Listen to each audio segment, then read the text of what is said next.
संस्कृत को देवों की भाषा क्यों कहा गया? यहीं से जन्म हुआ वर्णों का। आप जानते हैं कि संस्कृत की सबसे अद्भुत बात क्या है? अब यहां से एक बहुत महत्वपूर्ण बात शुरू होती है। तो संस्कृत में मात्राएं क्यों इतनी महत्वपूर्ण हैं? आधुनिक कंप्यूटर वैज्ञानिक भी चकित रह जाते हैं। हजारों वर्षों तक वेदों की एक एक मात्रा सुरक्षित रही।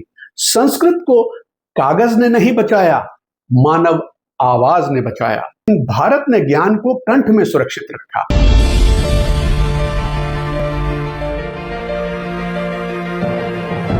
नमस्कार। क्या आपने कभी सोचा है कि संस्कृत को देवों की भाषा क्यों कहा गया?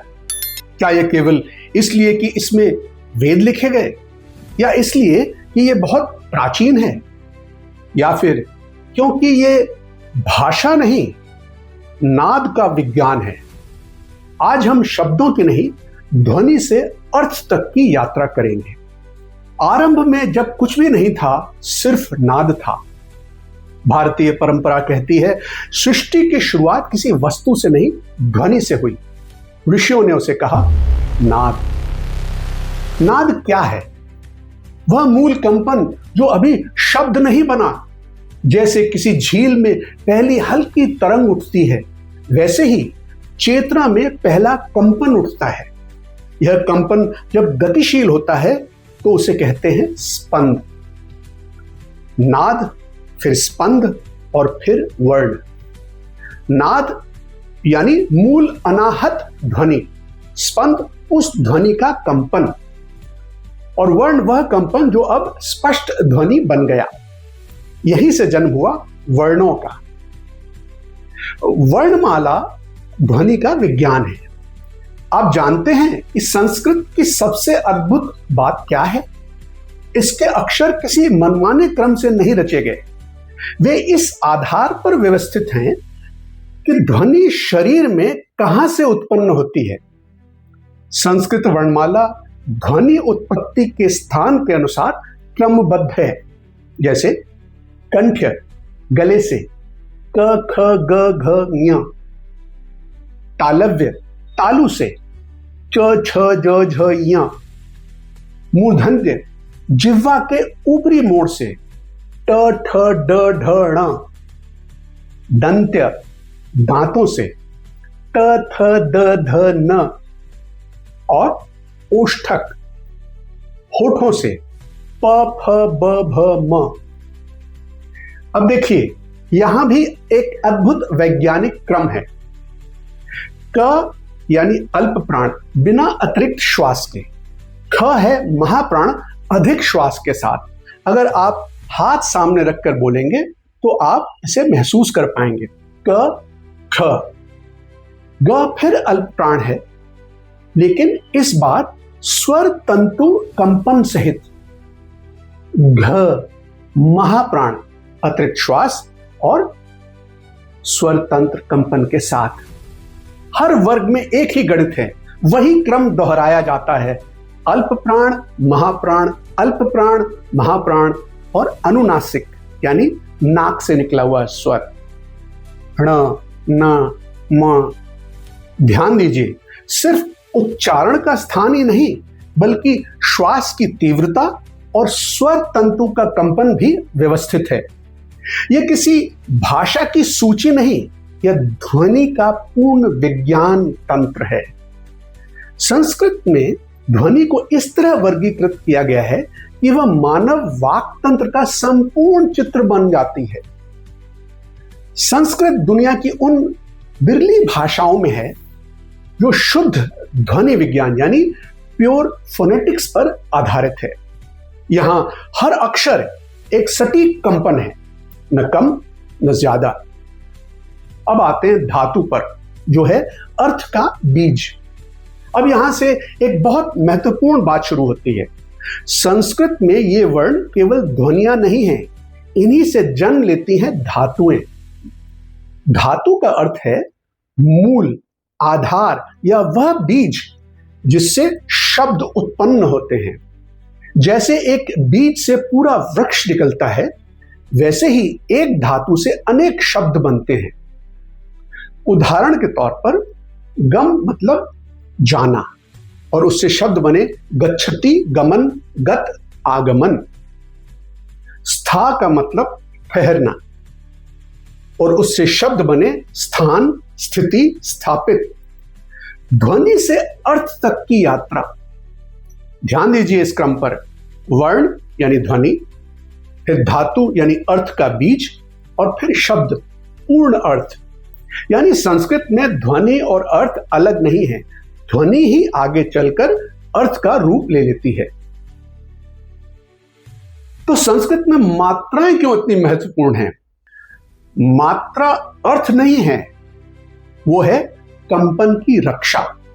क्योंकि संस्कृत का आधार भावनात्मक अर्थ नहीं, कंपन की शुद्धता है। अ और आ का अर्थ में अंतर कम हो सकता है, लेकिन कंपन में अंतर बहुत बड़ा है।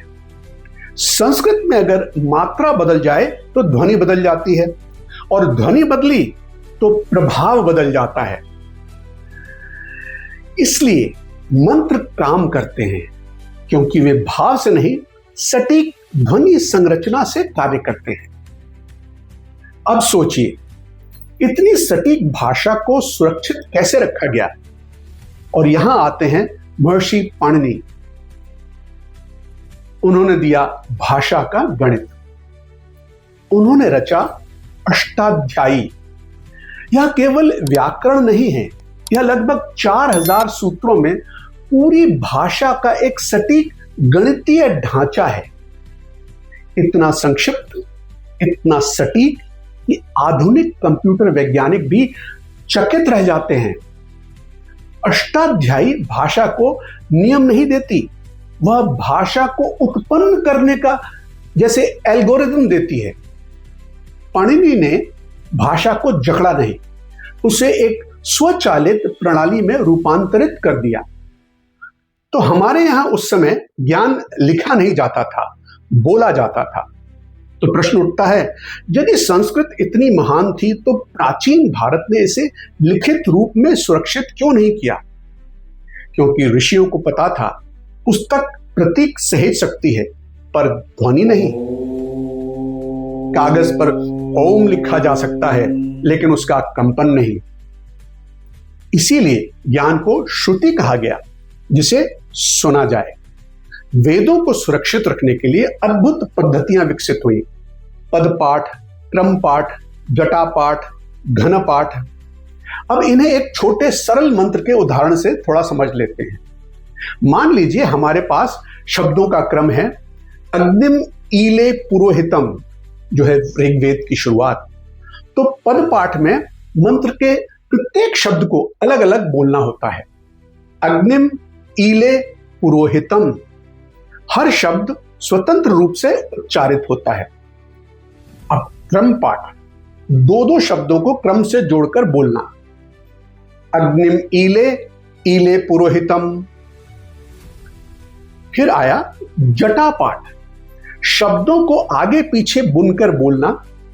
अग्निम ईले, ईले अग्निम, ईले पुरोहितम, पुरोहितम ईले।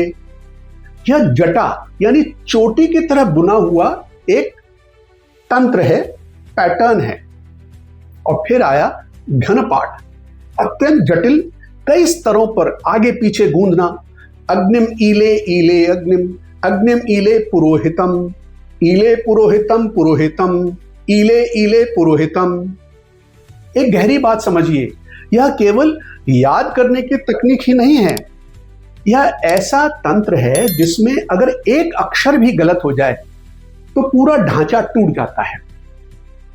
इसीलिए हजारों वर्षों तक वेदों की एक एक मात्रा सुरक्षित रही। स्वर, उच्चारण, लय, क्रम सब कुछ इतना सटीक था कि हजारों वर्षों तक एक भी मात्रा इधर उधर नहीं हुई। वेद इसीलिए बचे क्योंकि वे मानव कंठ में संरक्षित थे। संस्कृत को कागज ने नहीं बचाया, मानव आवाज ने बचाया। तो देव भाषा क्यों कहा गया?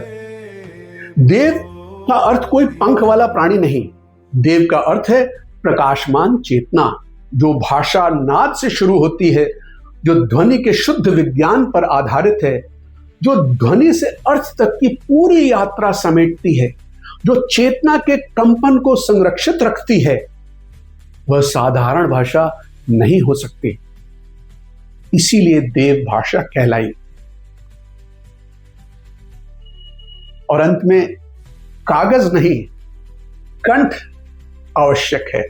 आजकल हम ज्ञान को पीडीएफ में खोजते हैं, किंडल में खोजते हैं, लेकिन भारत ने ज्ञान को कंठ में सुरक्षित रखा, क्योंकि कागज प्रतीक है, ध्वनि अनुभव है, पुस्तक सूचना देती है, नाद परिवर्तन करता है।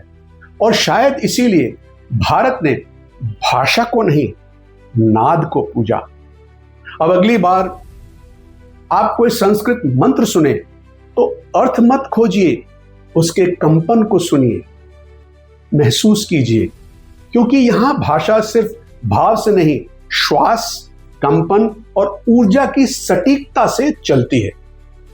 और शायद इसी कारण संस्कृत सिर्फ बोली नहीं जाती, साधी जाती है। और इसीलिए हम कहते हैं, जानेगा भारत तो जागेगा भारत के साथ जुड़े रहिए, क्योंकि जब हम अपने नाद को पहचानेंगे तभी हम अपने मूल को पहचानेंगे। इसलिए जानते रहिए और जगाते रहिए। जय भारत।